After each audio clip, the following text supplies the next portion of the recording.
بأجواء قريبة لزمن السلاطين أطلقت الفنانة التونسية يسرى محنوش كليب أغنيتها الجديدة يا صاحب السعادة بعد ما صورت العمل تحت إدارة المخرجة اللبنانية رندا القديح. اسمع لي موالي، اسمعني للتالي، في وسط حراسك أصرخ لك بصوت عالي، ولحضرتك أقول. يسرى محنوش المصرة دايما على الأعمال الراقية كنا التقيناها باستوديو جو بارودجيان، فتحدثت لأغاني عن هالعمل وكواليسه. أغنية صاحب السعادة أغنية من كلمات علي فهد، ألحان فراس الحربي، وتوزيع المبدع سيروس. إن شاء الله تعجبكم.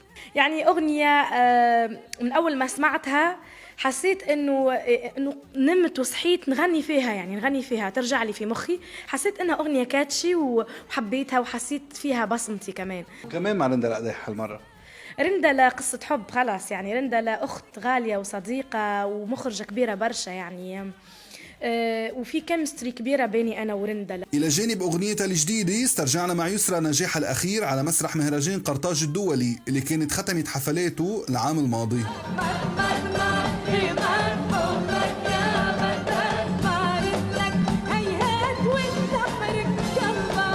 والله يا فراس يعني قد ما باش نحكي لك على الإحساس وجمال الإحساس والمتعة اللي عشتها أنا السنة الصيف الماضي في مهرجان قرطاج ومهرجان صفاقس كذلك. يعني متعة تفوق الخيال، تفوق التوقعات، تفوق يعني صراحة أنا كنت يعني حاضيني الجمهور بمحبة كبيرة، ويعني غنينا في قرطاج تقريبا 3 ساعات. لا أنا حسيت ولا الجمهور حس ولا الفرقة حست، ويا ريت لو تواصلت أكثر.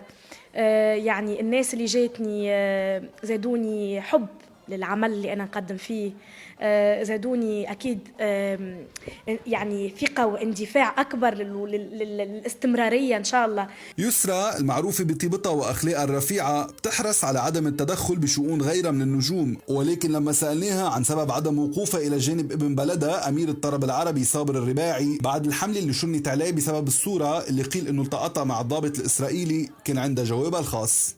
أنا لما أكون قاعدة في مكان وتنجيب سيرة صابر بالخير أكيد، يعني كل الناس تحبه، أنا نكون نحكي عليه، نقول لهم على فكرة، نقول لهم صابر أنا متأكدة ما يعرفش أنا قديش نحكي عليه بالباهي في قفاه، يعني مش في وجهه، والله العظيم. يعني نحكي عليه ونحترمه ونحبه ومشرفنا، وبالحق يعني ممكن أنا ما تعرفتش عليه برشا عن قرب، يعني بحكم أنا كنت في فريق وفي فريق، ولكن أنا بعد ما سافرت وسمعت من الناس منك ومن غيرك قديش تحبوه، قديش مشرف بلده، قديش محترم، قديش كمان كي تقول اسم صابر برا يعني تقول اسم محذاه تونس، أكيد يعني هو تونس، يعني يقولوا صابر الرباعي، يعني أكيد هذه حاجة تفرحني، ودايما نحكي عليه بكل خير. ويعني ممكن انا ما نكتبش برشا على السوشيال ميديا على زملائي، هذا ما يعنيش لي انا لما تجيب سيرتهم ما ندافعش ولا لا، بالعكس والله انا يعني بكل امانه. يسرى من اقرب اصدقاء النجم المغربي سعد المجرد، فبرنامج سوبر ستار كان عرفهم على بعض عام 2017، واليوم بعد مرور 10 سنوات على صداقتهم سوا كان لابد من سؤالها حول رايها بالازمه اللي عم يتعرض لها.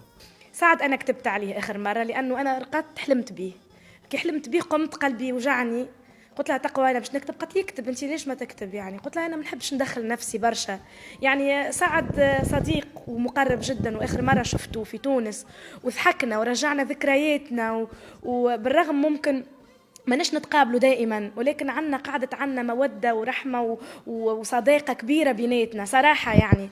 فأنا حكيت ضميري، أنا ما نعرفش شو صار، بس أنا اللي نعرفه ومتأكدة منه إنه الإنسان هذاك على قد ما عشت معاه وشفته، ممكن فترة مش طويلة ضيقة ومتباعدة الفترات، لكن ما شفت منه كان كل خير وكل تربية وكل أخلاق وكل بشاشة وصداقة فقلت حكيت ضميري فقط، ونزلوا الناس يحكي وناس يقولوا أنت ما تعرفي وليش تقولي وليش ما، قلت شفت يا تقوى، قلت لها يعني أنا حكيت، بس أنا مش نادمة لأنه أنا حكيت ضميري، في النهاية فما أشياء تخفاني أنا ما نعرفهاش، هذه عند الله سبحانه وتعالى، وأكيد ربي يشوف وما يخلي حد مظلوم بإذن الله.